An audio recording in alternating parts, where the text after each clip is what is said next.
Yo, what's up? What's up? It's your man Royce the 5'9". What's up, y'all? I'm DJ Premier. We are PRhyme. Yes, you're checking out hardknocktv, y'all. Everybody now, 1, 2, 3, go! Talk to him. Who stepped up in this rap game and seen acting fool? Me and PRhyme, both names go together. A lot of niggas frontin' like they ill. Word. Let's talk about the creative process a little bit. When I interviewed Chuck D, he said he thinks about the title of the song first, and that's kind of what sets him up. Scarface said it's always about the first couple lines because that kind of frames the scene. What's your creative process like when you're going to make a song? Like, what are those first steps that you think about? It's random. Just be random.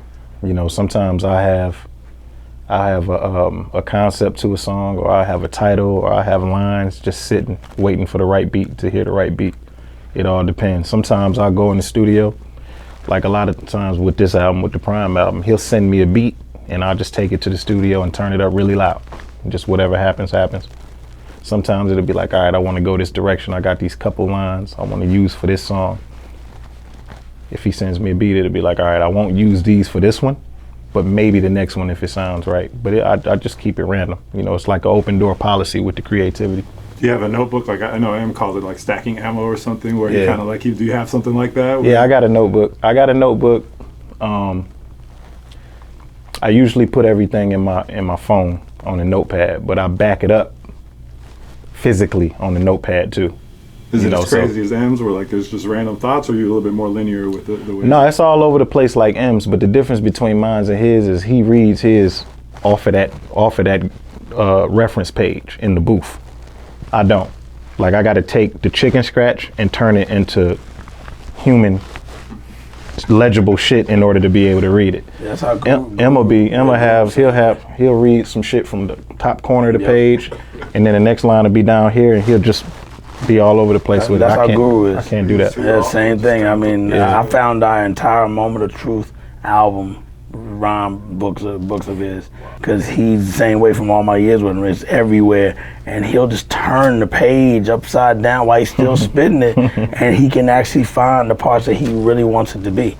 You know, so I'm used to that. So I didn't know him has the same type of a structure. Yeah, I mean, yeah, he's definitely his shit is all over the place, but a lot of it is off of memory anyway, because all of his shit connects. I don't know if y'all noticed, it doesn't matter what he's talking about. You at least is gonna get 8 bars that connect syllable wise. So that's 9 to 10 syllable schemes in a row that, you know, you can memorize them easier when they connect with each other. 94 shit. As the preacher takes the pulpit, fix your coat, prepare for 40 below spit. 7 days of heaven's ways and hell's hangups. Chris and Ryan again, and we wishing anybody who isn't wishing us well bankrupt. For those that may or may not know, this whole project is an entire production by me through the sounds of Adrian Young's catalog. And I didn't really know anything about him until I heard Ghostface album, because I do a radio show on Sirius XM on Fridays that only breaks underground hip hop.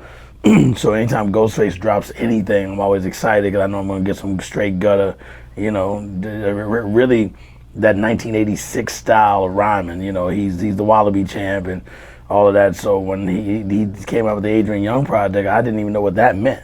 You know, so when I heard the music and the production, I was like, oh, okay, he's doing an old vintage soul sound from back in the 60s, early 70s.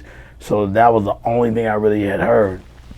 Then I heard the Black Dynamite album, and then I heard the Delphonics remake album that he did, but still it kind of just went that distance, and then that was the end of it. I kept it moving. Mike Aron, who actually works at Shady, had pitched a Slaughterhouse EP, but scheduler-wise, it was just not working out with everybody being in so many different places. So I kind of bowed out, and then it got re-brought up. And it was like, what if you and Royce do it? I was like, yeah, because we already have a chemistry. It's always dope. We always people expect stuff out of us all the time anyway. And when you and Royce working together, so it was a perfect fit. And my only objection was to use Adrian. I wanted to be known for my style, getting sounds where it's like, where'd you get that sample from? With Adrian, it's going to be obvious because whatever we pick, people are going to know it. They can dissect it, take it apart. But in this day and age, I am always up for challenges and things like that, and Royce convinced me to look at it as, you've never done nothing like this before in your whole career, why not give it a shot? after a couple of leaning on. Royce is somebody I value his opinion because he's such a true artist like I am. I was like, all right, you know what, I'll do it. The first track we did was PRhyme. Now, we didn't have a title for it yet. I was in LA handling business out there, and I was literally getting ready to go to the Golden Globe after party that P. Diddy was throwing because I was hanging out with Joaquin Phoenix, the actor. And so he hit me up and was like, yo, we're at Diddy's party, come meet us right now. I literally was about to go to bed because we were about to fly back to New York the next day.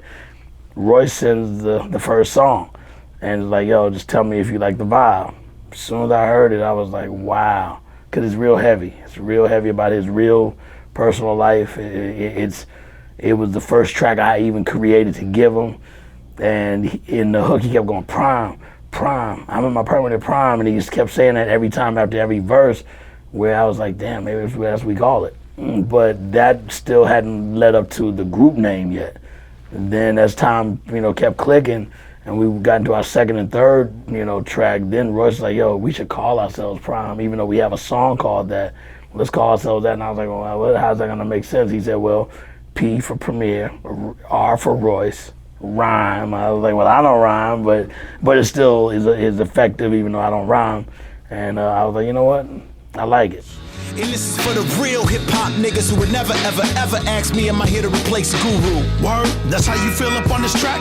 Little bitch nigga try shit on that. What you trying to rap now? You rhymed a little bit on that one track you guys. Yeah, that was a couple just me being silly. Sure. You lose, and even that is dope how that came about because that was actually the second track I did for the album. And when I sent it to Royce, I'm just like, yo, he's gonna love this one. He calls me and goes, I'm not really feeling this one. And I'm like, yo, this shit is dope. And he's like, it's okay. He said, I did a verse to it. It's rough, I'm gonna send it to you, but maybe I'll come back to it. And I was like, yo, just send it. As soon as I heard that verse, which is what is on there, that was the actual take that he did. And I was like, yo, that's crazy. Just continue from there. He's like, well, I can't come up with nothing that makes me want to write anymore.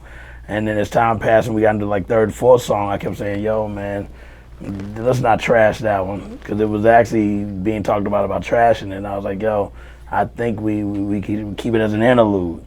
And then that turned to me jumping in the booth just to close it out because that line he said about this goes out to all the real hip hop niggas who would never ever think I'm here to replace Guru. Right. That's a real dope ass line. Like who couldn't feel that understands lyrics and then understands what I went through with all my years with Gang Starr and Guru and the way we lost them and everything. Like that's how heavy it hit me. The track definitely has a very 94 feel. I'm curious, to me the MC and the DJ is such a perfect match. Right. We don't really see that in hip hop as much, that as being the group. Yeah. Why do you think we don't see that? It's just evolving. It's just evolving. I think that's one of the good things about hip hop, and that's what keeps it around. It's forever changing. You know what I'm saying? But the thing about evolution is everything goes 360 degrees, and we feel like since we have the platform, we still fresh.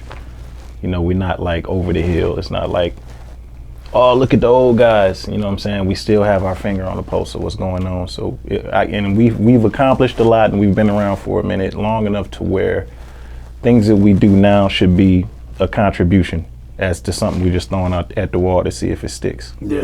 What's the main difference between working with one producer for a whole album and working with a couple different producers? It's a lot easier, speaking for me, working with one producer, especially somebody like PRhyme, who I'm close to. I'm close to, we're good friends, first of all. So it's like, you automatically alleviate a whole lot of opinions. You know what I mean?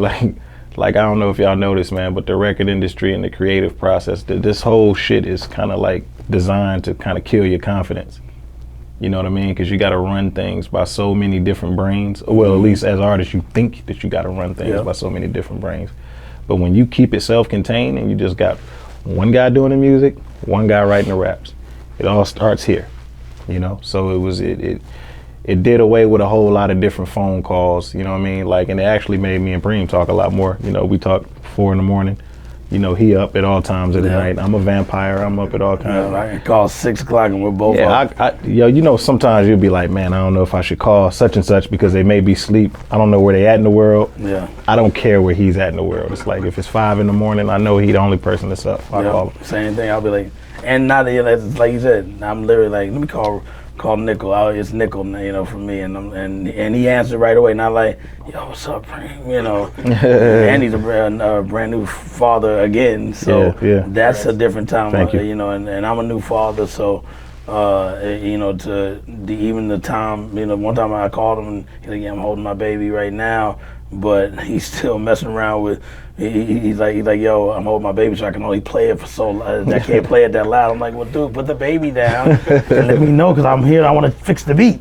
You know what I'm saying? Like, but like, because he said I don't want to play it loud around her. You know, so but I mean, that's how funny we are with just being up late, and then I'm right back up 7 o'clock in the morning, 8 o'clock. 8 o'clock is late to me. If I go to bed at 5:30, I'm definitely up by 7:30. That's crazy. Well, not me. He on his own with that one. Once I go to sleep, I'm gone until at least noon. Yeah, you told me it's for me. I'm like, okay, you know, but that's from experience and living this life since I was 19.